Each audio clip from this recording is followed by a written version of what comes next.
बिस्मिल्लाहिर्रहमानिर्रहीम। रब्बि इश्रह ली सदरी व यस्सिर ली अमरी वहलुल उक़दतम मिन लिसानी यफ़क़हू क़ौली। नहमदुहु व नसल्ली अला रसूलिहिल करीम, अम्मा बाद। आज के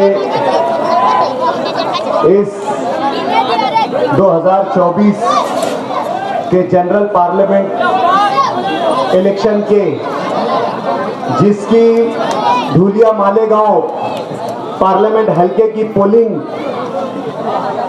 20 मई को होने जा रही है, उस इलेक्शन के तनाजुर और पेश नज़र में लिए गए जलसे के सदर मोहतरम अली वकार अलहाज यूनुस ईसा साहब, स्टेज पर मौजूद मजलिस इत्तेहादुल मुस्लिमीन के कॉरपोरेटर अलहाज इब्राहिम खान शाहिद खान साहब, साथ ही साथ मजलिस इत्तेहादुल मुस्लिमीन के दूसरे कॉरपोरेटर अली जनाब लईक हाजी साहब,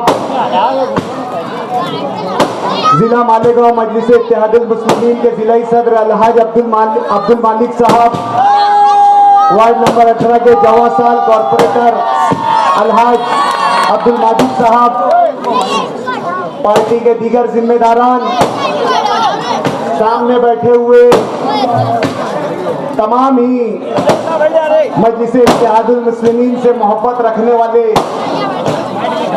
नौजवान, बुजुर्ग, बच्चे, घरों में बैठी हुई मेरी पर्दा नशीन इज्जतमाप मेरी माए बहनें, मेरे सामने मौजूद इंसानी सरों का ठाटे मारता हुआ समुंदर,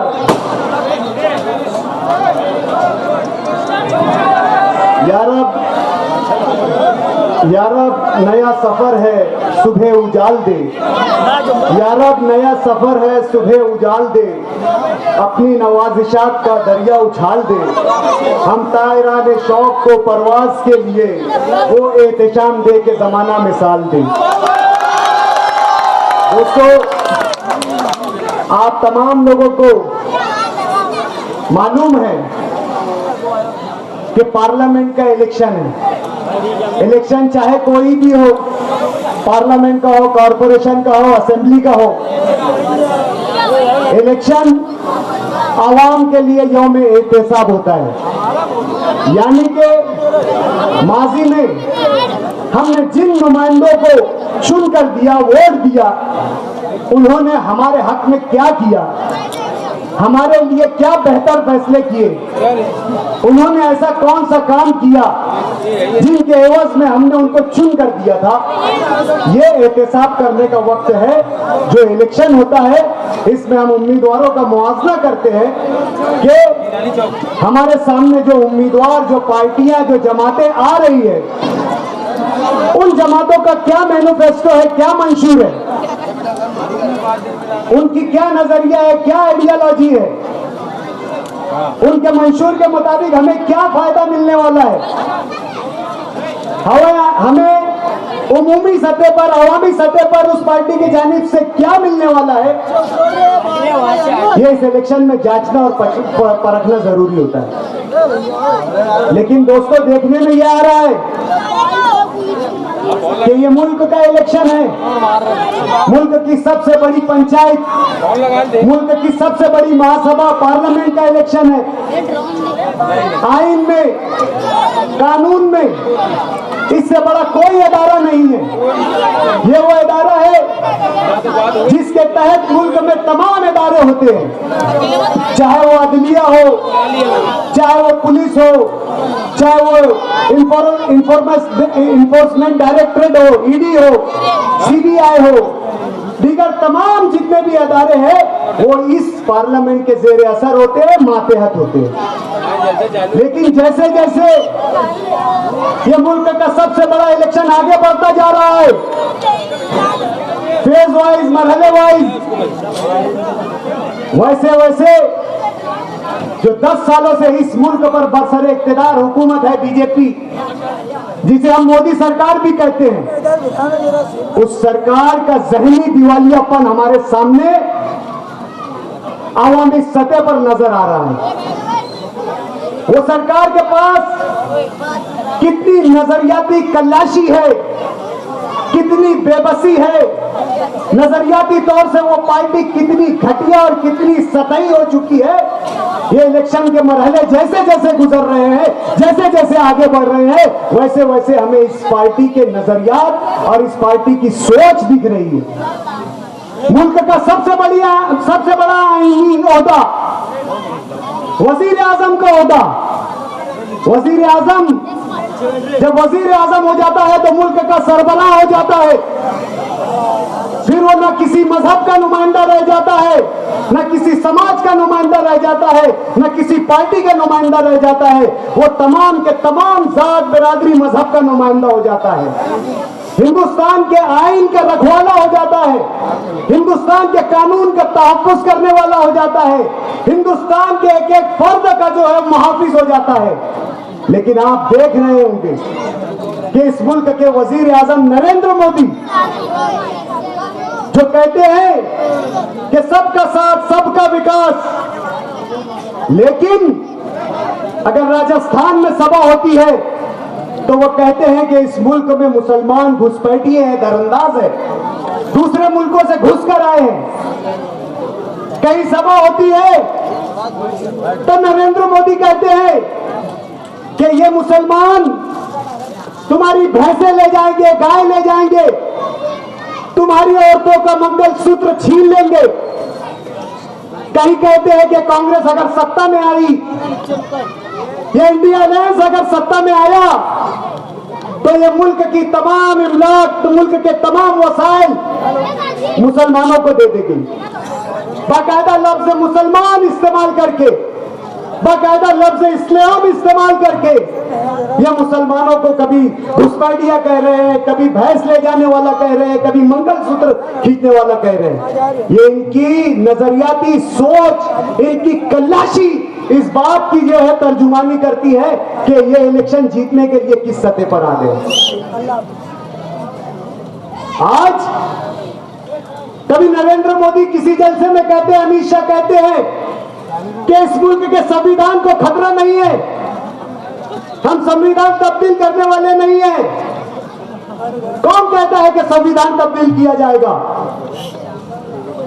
इन्हें यह भी नहीं मालूम कि इनकी पार्टी के जनरल सेक्रेटरी और स्पोक्स पर्सन, तर्जुमान, जो पार्टी के मंशूर की बात करता है, पार्टी के नजरियात की बात करता है, जो ऑल इंडिया जनरल सेक्रेटरी है बीजेपी का दुष्यंत कुमार, नरेंद्र मोदी जी दुष्यंत कुमार, आपका जनरल सेक्रेटरी कहता है कि 400 पार अगर हो जाए, 400 पार अगर बीजेपी को सीट आ जाए या ये इंडिया अलायंस को आ जाए तो इस मुल्क का संविधान तब्दील कर दिया जाएगा। आपके आईनी ओहदे पर फायज कर्नाटक के MP Anant Kumar Hegde, member of parliament, कहते हैं कि अगर आपने 400 पार अगर बीजेपी को चिन्ह कर दिया तो हम इस मुल्क के आईन को तब्दील कर देंगे, इस मुल्क के दस्तूर को तब्दील कर देंगे। इनकी सोच रखने वाले और जिनके हुक्मों पर यह बीजेपी चलती है, उस आरएसएस के प्रचारक गोविंदाचार्य कहते हैं कि 400 पार होने के बाद इस मुल्क के संविधान को तब्दील कर दिया जाएगा। मोदी जी, आप सवाल करते हो कि कौन से आईनी जिम्मेदार ने, कौन से इस मुल्क के जिम्मेदार ने, कौन से बीजेपी के जिम्मेदार ने, कौन से बीजेपी के बड़े शख्स ने, कौन से बीजेपी के लीडर ने यह कहा है कि आईन में तब्दीली की जाएगी या इस मुल्क के दस्तूर को तब्दील किया जाएगा? तो शायद आपका तजुर्बा कम है, आपकी इल्म कम है, आपका नॉलेज कम है। आप 3 मई को बोलते कुछ हो, 7 मई को बोलते कुछ हो, 3 मई को आप कहते हो कि हमें 400 सीट दे दीजिए, वरना इंडिया अलायंस अगर आएगा तो बाबरी मस्जिद को ताला लगा देंगे। और 7 मई को बोलते हैं एक पत्रकार को कि आप मुझसे इस तरीके के सवाल मत करो, मेरी जबान में ये सवाल मत रखो, मैंने ऐसा कुछ नहीं कहा। तो नरेंद्र मोदी जी, आपके कौमी रहनुमा, आपकी पार्टी के पहले वजीर आजम, आपके मार्गदर्शक, आपके रहनुमा अटल बिहारी जी वाजपेयी, जो इस मुल्क के बीजेपी के पहले वजीर आजम बने थे, उन्होंने 2002 में जो वेंकटाचल नामी जस्टिस साहब थे, उनकी सदारत में आइन की तब्दीली के लिए, आइन में रद्द बदल करने के लिए, आइन को बदलकर हिंदू राष्ट्र बनाने के लिए एक कमेटी तश्कील दी थी। जस्टिस वेंकटाचल के नाम जो है उसकी सदारत कर रहे थे। आज देश का, आप कहते हो सबका साथ सबका विकास, देश का जो रिजर्वेशन रखने वाला तबका है, जो दबा कुचला है, पसमानदा है, उसे फिक्र लग गई है कि कहीं आप इस देश में जो रिजर्वेशन दिए गए हैं, इस देश में दलितों को रिजर्वेशन दिया गया है, इस देश में जो है ट्राइबल एरिया में रखने वाले, कबायली एरिया में रहने वाले लोगों को रिजर्वेशन दिया गया है, इस देश में बीजेएनटीओ को जो है रिजर्वेशन दिया गया है। आज उन्हें फिक्र लाहक हो गई है कि आप इस देश में रिजर्वेशन न खत्म कर दे, और इसकी बुनियादी वजह है कि हर 10 साल में मर्दमशुमारी होती थी, हर 10 साल में जात की शुमारी होती थी, कौन किस जात का है, कितने बीजेएनटी है, कितने एसटी है, कितने शेड्यूल कास्ट है, कितने अदर ओबीसी है, इस तरीके का सर्वे होता था। लेकिन आपने 10 सालों से ये सर्वे नहीं करवाया, तो उन दबे कुचलों में ये बेचैनी है कि आप कहीं रिजर्वेशन को तब्दील न कर दे। आपसे कोई मुतमईन नहीं है। 2014 में आपने बड़े बड़े नारे दिए थे, आपकी बीजेपी सरकार ने बड़ा नारे दिए थे, सबका साथ सबका विकास। हम काला धन देश से जो है विदेशों में है, फॉरेन में जो काला धन है वो काला धन लाएंगे, स्विस बैंक्स में जो काला धन रखा हुआ है हम वो काला धन लाएंगे, और हम हर गरीब, हर वो पसमानदा जिसे आज वो गरीबी की सतह से के नीचे से जिंदगी गुजार रहा है, उसके अकाउंट में हम 15 लाख डालेंगे। लेकिन मोदी जी, आपने तो विदेशों में रखा काला धन नहीं लाया। आपने जिन्होंने काला धन चुराकर, जिन्होंने काला धन इस मुल्क में से बाहर लेकर गए थे, वो नीरव मोदी, वो ललित मोदी, वो जो है विजय माल्या, उनको इस मुल्क से फरार करा दिया। और आपने तो जैसे इस मुल्क में करप्शन का, इस मुल्क में बदनामी का नया बाग खोल दिया, नया दरवाजा खोल दिया। आपने तो नारा दे दिया कि जो मुझे चंदा देगा मैं उसे धंधा दूंगा, और जो मुझे चंदा नहीं देगा मैं उसे ईडी में फंसा दूंगा। आपको इलेक्ट्रोल बॉन्ड नामी घोटाला शायद यहां पर बैठे हुए बहुत से लोगों को नहीं मालूम होगा। इस मुल्क में एक ऐसा घोटाला हुआ है जो आप गरीब जनता की जेब पर, आप गरीब जनता की फलाह और बहबूद के लिए काम आने वाले पैसों पर, आपकी तरक्की के लिए रखे हुए पैसों पर, आपकी जो बेहतरी के लिए रखे हुए पैसों पर एक बहुत बड़ा डाका है। आपको यहां पर बैठे हुए हर शख्स को मालूम होगा कि इस देश में एक गवर्नमेंट की एजेंसी ईडी काम कर रही है। जो बीजेपी मुखालिफ रहता है ईडी जाकर उसे गिरफ्तार कर लेती है। अजीत पवार को ईडी धमकी देती है, अशोक चौहान को ईडी धमकी देती है, छगन भुजबल को ईडी गिरफ्तार करती है, और हेमंत बिश्व शर्मा को ईडी भी गिरफ्तार करती है, कुमारा स्वामी को ईडी जो है नोटिस देती है। ये लेकिन जैसे जैसे ये लोग बीजेपी में शामिल होते हैं, बीजेपी की वॉशिंग मशीन इन तमाम लोगों के गुनाहों को धो देती है। ये फिर सिंचन घोटाला जो 17,000 करोड़ का अजीत पवार ने किया था, बीजेपी माफ कर देती है। अशोक चौहान आदर्श घोटाला करता है, उसे माफ कर दिया जाता है। हेमंत बिश्व शर्मा जो क्या आसाम का मुख्यमंत्री है, कांग्रेस का मंत्री था, लेकिन उसे भी माफ कर दिया जाता है। ये कैसा काला धन वापस ला रहे हो मोदी जी? आप कैसा काला धन वापस ला रहे हो?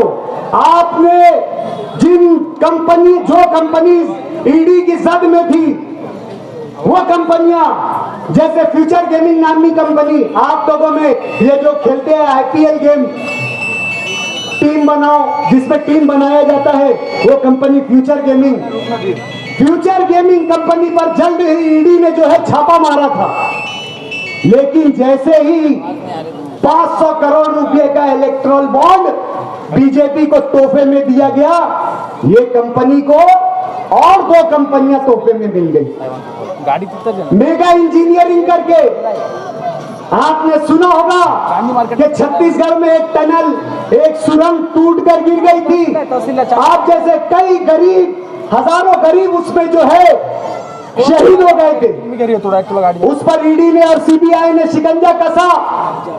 लेकिन जब उसने 500 का इलेक्ट्रल बॉन्ड बीजेपी को दिया, तो बीजेपी ने उसको तमाम गुनाहों से बरी करते हुए और बड़े बड़े ठेके दे दिए।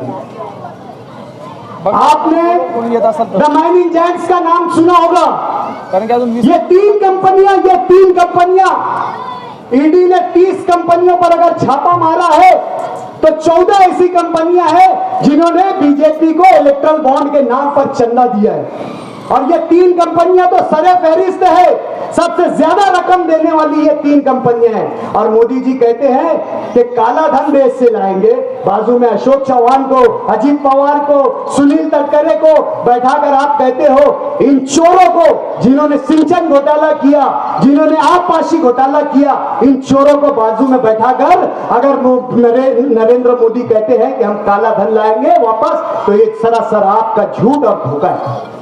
आप कहते हैं बेटी बचाओ बेटी पढ़ाओ, हम बेटियों को आत्मसम्मान देंगे, बेटियों को रक्षा और सुरक्षा देंगे। मोदी जी, आपने कर्नाटक में जो प्रज्वल रेवन्ना है, आप लोगों को शायद उसका नाम नहीं मालूम होगा, उसका करतूत नहीं मालूम होगा। प्रज्वल रेवन्ना जेडीएस का खासदार है हासन से, जो कि देवेगौड़ा का पोता है। और आज ये जेडीएस बीजेपी की अलायंस में है। आज हासन के एक रनिंग ट्रैक पर 2000 जो है उसकी कैसेट्स, वीडियोस और जीबी मिली 2000, उसमें 2000 लड़कियों की असमत दरी की गई। ये आपका बेटी बचाओ है मोदी जी। कठुआ में 5 साला आसिफा, जिसका रेप कर दिया जाता है और आपकी पुलिस करती है, आप ना उस पर 500 लगाती है और ना कोई ऐसा चार्ज फ्रेम करते हैं कि वो ताहयात जेल में रह सके। आज आसिफा के रेप करने वाले दंदनाते सड़कों पर फिर रहे हैं। मोदी जी, हमारे देश की शान, इस मुल्क की स्पोर्ट्स वुमेन्स जो कुश्तियां लड़ती है, ओलंपिक में मेडल जीतती है और देश का नाम रोशन करती है, उन्होंने आपके खासदार और आपके मंत्री ब्रिजभूषण पर इल्जाम लगाया कि इन्होंने हमारे साथ जो है बदसलूकी की, कई स्पोर्ट्स वुमेन का जो है असमत दरी की। और मोदी जी, आप उस असमत के लूटने वाले दरिंदे के बेटे को ही टिकट देते हो और आप कहते हो बेटी बचाओ बेटी पढ़ाओ। आपके सब नारे झूठे हैं, आपके सब नारे खोखले हैं, सब नारे इलेक्शनी हैं। जैसा कि अमित शाह कहते हैं कि बात निभाने के लिए नहीं होती है, कुछ बातें इलेक्शनी जुमले होते हैं। आपने देश के नौजवानों को कहा कि हम हर साल 2 करोड़ नौकरियां देंगे, लेकिन आज आरटीआई के जरिए आप मालूम कर लो कि इस मुल्क के नौजवान को मोदी हुकूमत ने सिर्फ 7 लाख नौकरियां दी, जबकि गवर्नमेंट, सेंट्रल गवर्नमेंट और स्टेट गवर्नमेंट की टोटल अगर आप असामियां देखेंगे तो आज 30 लाख से ज्यादा रिक्रूटमेंट इम्प्टी है, 30 लाख से ज्यादा असामियां जो है वो खाली है। आप हक मालूमात के जरिए मालूम कर सकते हैं। आप कहते हैं कि हम किसानों को तहफ़्फ़ुज़ देंगे, हम किसानों को इस मुल्क में, जो इस मुल्क की सबसे बड़ी मईशत है, उस मुल्क को फसल तबाह होने पर, बर्बाद होने पर उन्हें एमएसपी देंगे, मिनिमम सपोर्ट प्राइस देंगे। आज अगर वो किसान आंदोलन करता है कि हमें एमएसपी दी जाए, हमारी फसलें खराब हो रही है, हमें कम से कम मिनिमम सपोर्ट अमाउंट दिया जाए या प्राइस दी जाए, तो आप उन पर आंसू गैस और जो है शेल छोड़ते हैं। आप क्या किसानों की हमदर्दी करते हैं? आपने हमारे इस हलके के किसान जो प्याज के उत्पादक है, प्याज पे आपने 8 से 10 महीनों से एक्सपोर्ट बंद कर रखा है। आज पर क्विंटल प्याज लगाने का खर्चा जो है वो 10,000 रुपया है। जब अगर 20 क्विंटल प्याज लगती है तो 2 लाख रुपया शेतकरी बैंक से कर्ज लेकर जो है वो प्याज की फसल लगाता है, और भाव कितना मिल रहा है? 1 लाख रुपया। फिर किसान खुदकुशी क्यों नहीं करेंगे? फिर क्यों कांग्रेस की उम्मीदवार शोभा ताई बच्चाओं को बागलान पट्टे पर किसानों की हिमायत क्यों नहीं मिलेगी? और आपके जो नुमाइंदा वोट मांगने जा रहे हैं, फिर वो किसानों के जरिए अपने अपने देहातों से क्यों हटाले जाएंगे? मोदी जी, आपने 2014 में जितने भी नारे दिए थे, आपके सब नारे जुमले निकले। आपकी हुकूमत तो 2019 में चली जाती, आप गिर जाते। आपकी आरएसएस, आपकी तंजीम ने आप पर तो गुजरात के बदनुमा फसादात का धब्बा था। आपको बुचर ऑफ गुजरात का खिताब दिया गया था, गुजरात के कसाई का खिताब दिया गया था। आपको अमेरिका में जाने पर पाबंदी थी, अमेरिका आपको वीजा नहीं दे रहा था। यूरोप की कोई कंट्री बहैसियत जब आप गुजरात के वजीर आला थे, तो आपको गुजरात के कातिल की वजह से आपको जो है कोई मुल्क बुलाता नहीं था। आप कहते हैं बेटियां सांझी होती है, बेटियां सबकी होती है। गुजरात के फसादात में ये बिल्किस बानो जिसकी इस्मत दरी की गई, जिसके पेट में भाला मार के उसके नौजायदा बच्चे को निकाल दिया गया, 200 लोगों ने उसके साथ इस्मत दरी की, और केस सुप्रीम कोर्ट तक गया, और सुप्रीम कोर्ट में कन्विक्शन हुआ। सुप्रीम कोर्ट में उसके जो है खातियों को सजा मिली। जेल में आपकी हुकूमत में उनके अच्छे चाल चलन, एक जानी, एक इस्मत के दरिंदे जिन्हें इंसानियत नहीं मालूम, जिसे हमला खातून नहीं मालूम, ये भेड़िए, ये दरिंदे, इस्मत करने वाले, इज्जत लूटने वाले, औरत की इज्जत को तार तार करने वाले। और गुजरात हुकूमत के जब आप सरबराह थे और आज आपकी पार्टी का मुख्यमंत्री है, तो वो कहता है कि बिल्किस बानो के रेपिस्ट जो है वो अच्छे चाल चलन वाले हैं और उनको जो है बाहर लाया जाए। और बाहर आते हैं तो उनका इस्तेकबाल होता है, मजहबी मंच पर बैठाकर श्लोक पढ़कर आपकी हाजिरी में, आपके नुमाइंदों की हाजिरी में उसका इस्तेकबाल होता है। ये बेटी बचाओ नारा है आपका, यह औरत को तहफ्फुज़ देने का नारा आपका है। मोदी जी, 2019 में आपका चल चलाव हो गया होता, आपकी हुकूमत चली गई होती, आरएसएस ने तो आपको लाकर बैठा दिया था, आप एक नाकाम वजीर आजम साबित हुए थे। लेकिन पुलवामा का ढोंग रचकर, पुलवामा अगर हुआ है तो पुलवामा को बुनियाद बनाकर आपने दोबारा 2019 जीत लिया। लेकिन कुछ नहीं किया आपने इन 5 सालों में आपने, आपके मंत्रियों ने, आपके पार्टी के कारंदों ने, अगर 2-4 चीजें आपके लोगों की बातों से और तकरीर से निकाल दिया जाए तो आप लोगों की तकरीरें नहीं होगी। मोदी जी, आपके मंत्रियों के आपके और आपके पार्टी के कारंदों की तकरीर से अगर मुसलमान निकाल दिया जाए, अगर गोश्त निकाल दिया जाए, अगर पाकिस्तान निकाल दिया जाए, अगर संविधान निकाल दिया जाए, अगर हिंदुत्व निकाल दिया जाए, तो आपका ना मंत्री, ना आप, ना आपके कारंदे खड़े होकर डॉक्टर खालिद अगर आधा घंटा बोल रहा, तुम 10 मिनट बोलकर बताना। 10 मिनट आप तकरीर कर बताना मोदी जी, इन 5 चीजों को अगर आपकी तकरीर से निकाल दिया जाए। आज यकीनन ये इलेक्शन बहुत अहमियत का हामिल है। हम तमाम लोगों को जिम्मेदारी के साथ इस इलेक्शन में हमारा रोल निभाना होगा। कई लोगों ने तो सुपारी ले लिए, कई जिम्मेदारों ने सुपारी ले लिए, बराए नाम जो है पंडाल लगाकर 2, 4, 5 लोगों को बैठा दिए।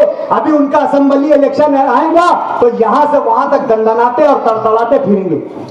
लेकिन जहां देश के तहफ्फुज़ की बात है, जहां देश के कानून और आइन के तहफ्फुज़ की बात है, वहां पर उनको उम्मीदवार कमजोर दिख रहा है। माल नहीं मिला, माल ढूंढ रहे हैं सुपारी बादशाह लोग।